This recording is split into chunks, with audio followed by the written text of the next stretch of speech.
Hallo, ich heiße Stavros Diamantakis und ich möchte Sie ganz herzlich einladen zu einem analogen Foto- und Kino-Spaziergang. Heute möchte ich etwas erzählen über Kodak. Und zwar nicht Kodak filmen oder Kodak fotografieren, sondern das Kodak Sofortbildsystem. Kodak ist gegründet 1881 als Fotofirma. Also sie haben Filme produziert, später sind die Kameras dazugekommen. 1892 haben den Namen Kodak eingeführt. Und zwar, das ist jetzt auch keine Name, so wie es üblich, Familienname und so weiter, sondern man hat Buchstaben hergeholt und hat versucht, in alle möglichen Variationen einen Namen herauszuholen, den man in alle Sprachen dieser Welt deutlich aussprechen kann und auch phonetisch markant ist. So ist 1892 der Name Kodak geblieben. Die Firma ist dann im Jahr 2012 in Konkurs gegangen. Aber zurück zu den Fotoapparaten. Hier habe ich jetzt zwei Kameras. Absolut gleich. So, das ist aber grundverschieden. Das sind beide Sofortbildkameras. Wenn ich hier drauf drücke, zoomt und das Foto kommt heraus. Genau das gleiche passiert hier, nur das Foto kommt, indem ich herauskurbel. Das ist der einzige Unterschied zwischen die zwei Kameras. Aber die Amerikaner verstehen, irgendetwas schmackhaft zu machen, damit ein bisschen mehr Geld kostet. Der Europäer ist an für sich dafür, ich kaufe am Anfang etwas Gutes, vielleicht teurer, aber in der Laufe der Jahre habe ich einmal eine günstige Möglichkeit. Der Amerikaner ist anders. Die Kamera ist billig, aber dafür die Filme sind teuer. Und wir wissen alle zusammen, dass die Sofortbilder nicht unbedingt die besten sind. Aber auf jeden Fall gehen wir mal zurück.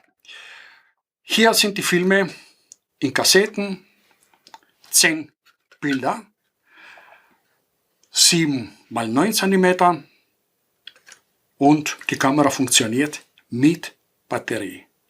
Ist nicht so wie die mit Konkurrent, der in der Filmpackung auch die Batterie drinnen war. Hier ist nicht möglich. Hier ist die Batterie drinnen. Ich habe sogar einmal so eine Sofortbildkamera von Kodak bekommen, weil die Kamera nicht funktioniert. Hat nicht funktioniert, überhaupt. Die Kamera habe ich bekommen. Bis ich drauf gekommen bin, dass die Batterien waren aus. Die Kassetten schauen so aus.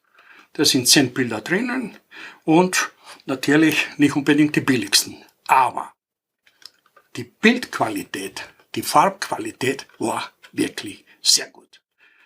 Man möchte glauben, überlegener als der Konkurrent. Die Firma ist aber in Konkurs gegangen, unter anderem deshalb, weil sie haben einen 15-jährigen Prozess geführt mit der Firma Polaroid. Die Firma Kodak, sagen wir so, hat Patente von der Firma Polaroid verletzt. Und nach 15 Jahren Gerichtsprozesse ist die Firma Kodak verurteilt worden, sehr hohe Millionenbeträge an Polaroid zum Zahlen. Und das war auch einer von den vielen Sargnägeln für den Konkurs der Firma. Nebenbei, neben der Einstellung der Produktion von Sofortbildkameras und Filme, ist auch gerichtlich festgestellt, dass die verkauften Kameras zurückgenommen können und irgendetwas in einen Austausch in Geld oder in Gutschriften oder Ersatzgeräte festgehalten werden muss. Ich kann mir vorstellen, dass die Firma Polaroid sehr gefreut hat nach dieser Sache, weil 1947 hat die Firma Polaroid das Sofortbildsystem an Kodak angeboten. Und Kodak hat abgelehnt, weil ein Sofortbildverfahren keine Durchsetzungsmöglichkeit hat oder ist nichts für die Zukunft. Außer die zwei Fotoapparate gab auch eine Kodak EK8, also das nächste Modell. Es war ein Spitzenmodell, die modernste Technologie, weil Made in Germany war. Und die zwei sind natürlich Amerikaner. Man konnte natürlich auch blitzen mit diesen Blitzgeräte. Das war so, nach dem Auslesen ist eine Blitz ausgelöst und dann automatisch, je nach Druck, ohne dass er etwas tut, ist immer das nächste und nach den 10 Blitze war praktisch aus.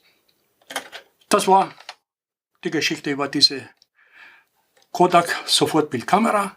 Danke fürs Zuschauen und auf Wiedersehen. Bis zum nächsten Video.